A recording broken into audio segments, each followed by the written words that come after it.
Good evening and welcome to California Today. I'm David Lam. Let's take a look at today's stories. In Silicon Valley, local police attempt to negotiate with a man who barricaded himself in an RV this morning. Police reported that the man had some type of weapon. San Jose police are investigating a shooting that took place on Monday. Police say it was an isolated case and are still gathering more information as part of their investigation. Governor Gavin Newsom announced state healthcare workers will be required to get booster shots amid rising Omicron cases. He says an official announcement will come tomorrow. San Jose police were in a standoff against a man in an RV this morning. Negotiations went on for at least several hours. The man reportedly brandished some type of projectile weapon at people. I went on the scene today to find out more. I'm here at the UPS Center where police are responding to an incident from earlier this morning. Now, as you can see, there's a lot of police set up, and there were even tactical negotiators trying to speak to the man in the RV who apparently barricaded himself. Now, I spoke to a man who says he's the father of the person, and he said that he doesn't have a real gun and that he has mental issues. As you can see, the man is also talking to police right now. Now, there are nearby businesses, but they don't seem to be heavily impacted other than the traffic closure on the streets. At about 7:45 this morning, we received a call of a male brandishing some kind of a shoulder-fired projectile weapon.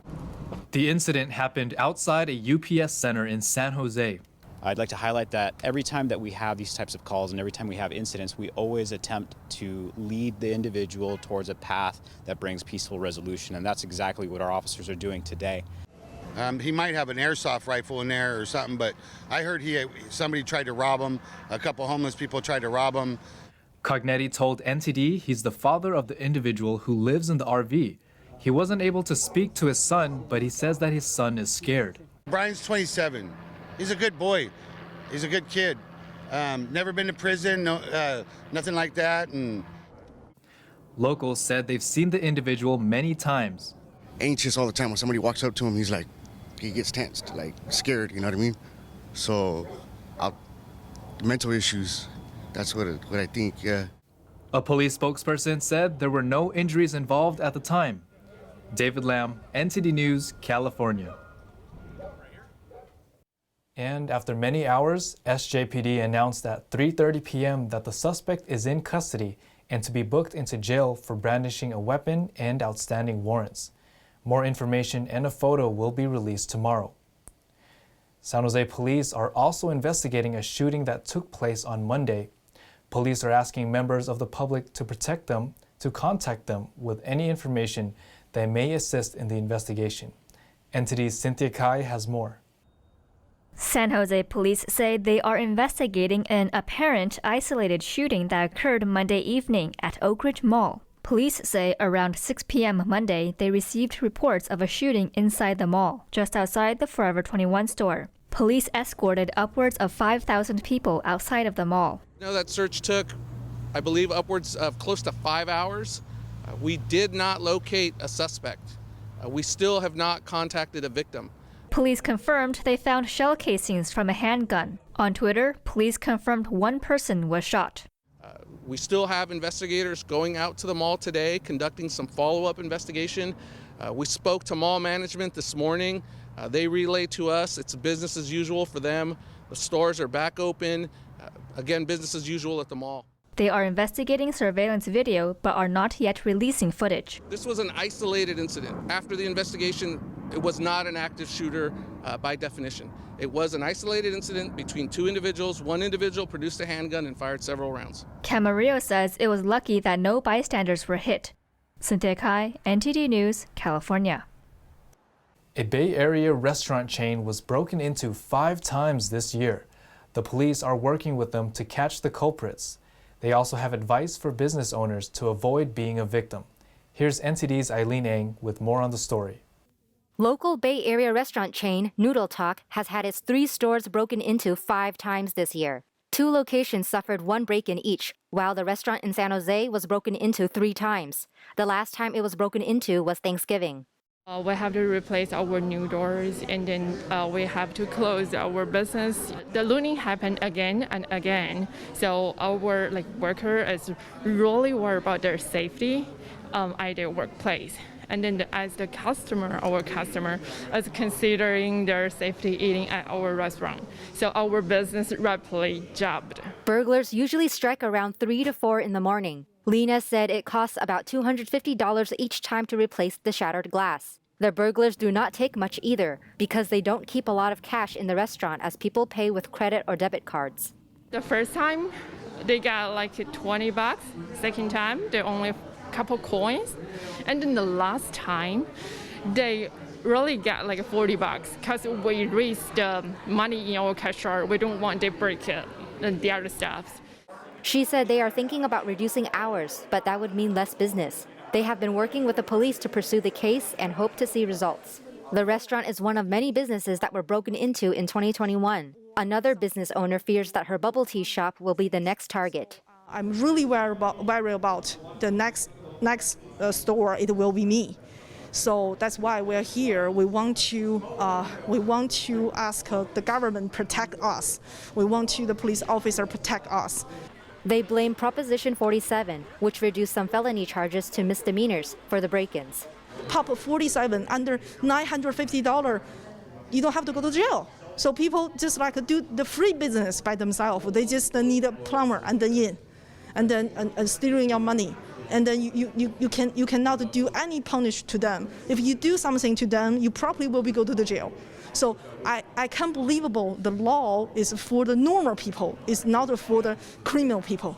At a crime prevention forum between business owners and law enforcement, police say they can't make laws, only enforce them. But they do encourage people to report a crime, even if the amount stolen does not exceed $950.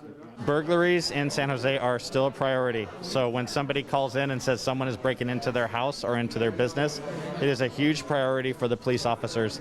There isn't one police officer that doesn't start going that direction if they're available. They have advice for businesses to stay safe. They like easy targets. So if you harden your facility with doors that are steel reinforced, with bolt locks, with deadbolt locks, and with adequate lighting, with surveillance cameras, with alarms, the hope is that the criminals will go to another business. They like the path of least resistance. More police have been stationed in the area since the break-ins. They encourage businesses to report any criminal activity. Eileen Ang, NTD News, California. Elizabeth Holmes and the jury were summoned to the courthouse Tuesday amid deliberations on former Theranos CEO's 3-month trial. Around 3 p.m. on Tuesday, Holmes and her team were spotted heading to the San Jose courthouse. According to court updates, Holmes, the jury, and everyone involved in the court case were summoned to the courtroom because the jury had a question. The jury asked if they could take jury instructions home to review them at length. The judge then informed the jury that deliberations can only take place in the jury deliberation room. Yesterday marked the start of a full day of deliberations. Jurors must review evidence and testimonies from 32 witnesses, including Holmes herself, and over 900 exhibits. If convicted on all counts, the 37-year-old could face up to 20 years in prison. At least 6 CVS stores will close in January in downtown San Francisco. The closures come after an announcement to shut down a wide range of stores nationwide. CVS announced in November that they are planning on closing 900 stores nationwide. They stated these will start happening in the spring of 2022, but some closures will be happening earlier. The first CVS store to close in San Francisco will be January 7th. After that, 5 more stores will close, and San Francisco will have 15 stores remaining open. In December, the California Attorney General spoke at CVS to announce the prosecution and sentencing of people who stole goods from Bay Area retailers, including CVS, Target, and Walgreens. I'm here this morning to announce the sentencing of multiple individuals involved in what we believe to be one of the largest retail theft busts in California history. The president of the California Retailers Association said the companies have called for action. I think some of the bigger national chains are frustrated because we've been sounding the alarm that this issue is getting more and more dangerous. CVS did not state if the closures were related to widespread retail theft in San Francisco. Prinzing said that CVS will offer comparable roles at new locations. Now I'm out front of the CVS location here in San Francisco, which will be the first one to close. The company said all prescriptions will be transferred to nearby CVS pharmacy locations, and these services will continue to help people have uninterrupted access. Jason Blair, NTD News, San Francisco. A fire broke out earlier today at the Tesla factory in Fremont. The Fremont Fire Department confirmed 2 hospitalizations. Fremont Fire Department units responded to a report of a fire at the Tesla factory at 12:41 p.m. The fire department wrote on Twitter that they put out the flames around 1:20 p.m. 2 people were taken to a hospital due to injuries from smoke inhalation. Fire officials said filters for the heating, ventilation, and air conditioning system caught fire. The incident was isolated to a boiler room on the 3rd floor of the administrative building. As of 3 p.m., firefighters were working to clear smoke from the building. How the filters caught fire is under investigation. A robotic baker is serving customers in Silicon Valley. The new location is offering its convenient pastries in a Macy's parking lot. Here's the bakery vending machine in San Jose. Le Bread Express, founded in 2015, has combined 3 kinds of technologies: robotics, AI, and baking. Using a vending machine, customers can choose from croissants and muffins to pizza, calzones, and gourmet sandwiches. The robo-baker began working in the parking lot of a Macy's in San Jose on November 29th. Customers drive up to the machine to place their order. Several customers shared their opinions. I think it's pretty cool because it's pretty convenient and, it's not very common. And also, with struggling to find parking and stuff, when you're in quick and get the food and don't have to deal with a lot of people, it's pretty convenient. I mean, for me personally, I like pastries. I think it's a good idea, but at the same time, maybe it is taking jobs from other people. Bake Express partnered with Macy's to create a custom menu featuring croissants, chocolate croissants, pepperoni pizza, pasta, sausage and ham sandwiches, and calzones. Bake Express has also opened shops at Tesla buildings and Stanford University. After 18 years, Keanu Reeves and Carrie-Anne Moss take another red pill and head back to The Matrix. It arrives in theaters and on HBO Max tomorrow. This is the moment for you to show us what is real. After nearly 2 decades, Keanu Reeves takes another trip to the Matrix. I remember this. He returns as Neo in the 4th installment of the beloved sci-fi franchise, The Matrix Resurrections. Have we met? Reeves and Carrie-Anne Moss reunite as their characters are once again pulled out of their idyllic dream world, and the 2 actors couldn't have been more excited to take the journey. Starting was really exciting, a little nerve-wracking, but it was incredible to be a part of and to make that film. Yeah, it was so exciting. I was just, from the minute Lana called me and told me that there was a possibility of this happening, I just felt lit up from within myself at just the possibility of doing it. Part of me feels like I have been waiting my whole life for you.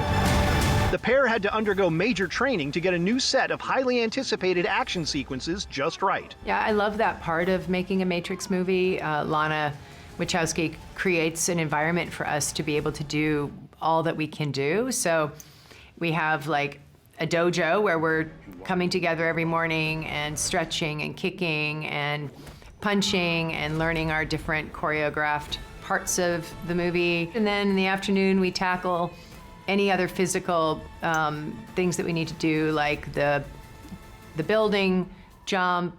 We practice that over weeks of different heights to get to the point where we could leap off a building. Yeah. My dream ended here.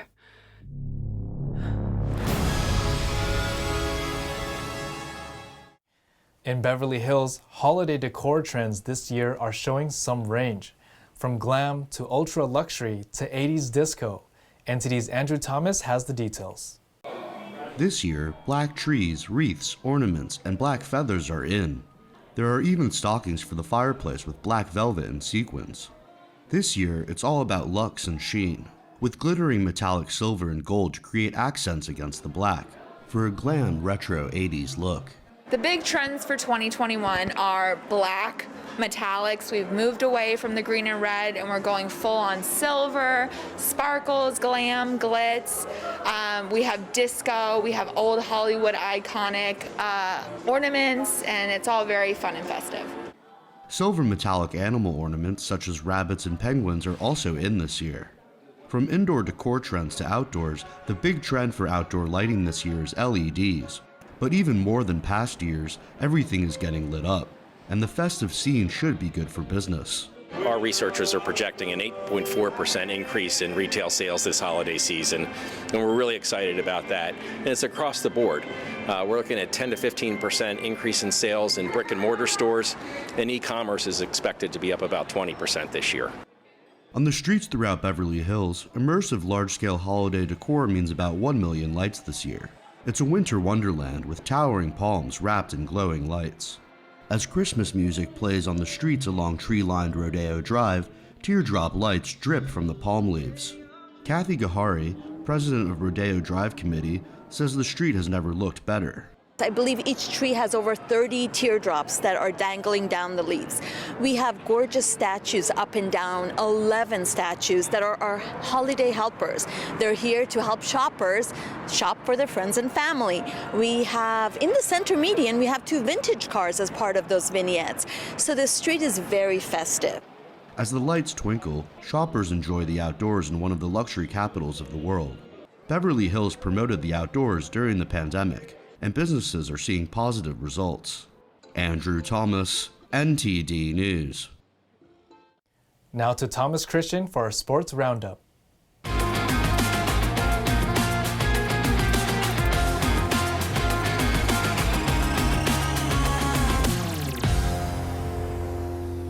DeMar DeRozan scored 19 of his game-high 38 points in the fourth quarter, and Nikola Vucevic registered a double-double of 19 points and 13 rebounds to boost the host Chicago Bulls to a 115-110 victory over the Los Angeles Lakers on Sunday.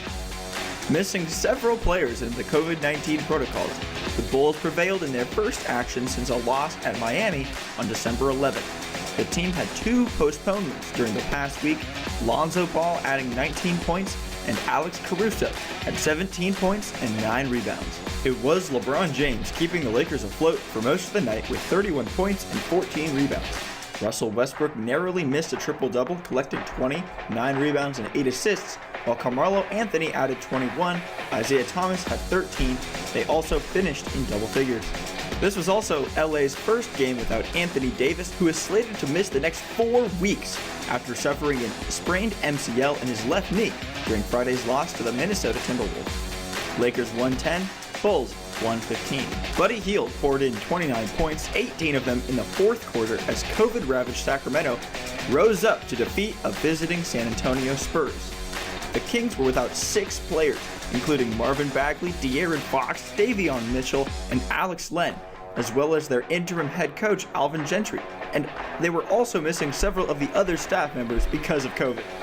The Kings also got 27 points and a career-high tying 11 assists from Tyrese Halliburton, and a career-best 23 points by Damian Jones. Harrison Barnes added 14 for the win. DeJounte Murray paced the Spurs for 25 points in the loss, with Lonnie Walker IV scoring 19, Bryn Forbes hitting for 18, Keldon Johnson racking up 16 and 11 rebounds, and Devin Vassell tallying just 11. Still double figures though, Kings 121, Spurs 114. The National Hockey League and its players' body have agreed to begin their holiday break early. After Tuesday's matches, they said in a joint statement. The regular season schedule is set to resume on December 27th, they added. Several teams in the league have been affected by the spread of COVID-19. It was originally set to shut down from Friday to Sunday for Christmas, but they decided to shut down early because of so many cases. It came on the heels of a massive Omicron wave that has caused Canada to restrict travel across borders. There are 7 teams in the NHL currently based out of Canada that will have a tough time traveling to the US for games with the new restrictions. Another handful of teams, the Montreal Canadiens, Toronto Maple Leafs, Detroit Red Wings, Colorado Avalanche, Columbus Blue Jackets, Florida Panthers, Boston Bruins, and Nashville Predators, have already been shut down for the holidays. This has been the largest shutdown across all major North American sports leagues due to COVID this year, a troubling sign for sports fans everywhere. As always, I'm Thomas Christian, and thanks for tuning in. And that's all for tonight. You can join us again on California Today every weekday at 8 p.m. If you have any news tips or ideas for our show, feel free to let us know. You can also find us on Twitter and Facebook. I'm David Lamb. Have a wonderful evening.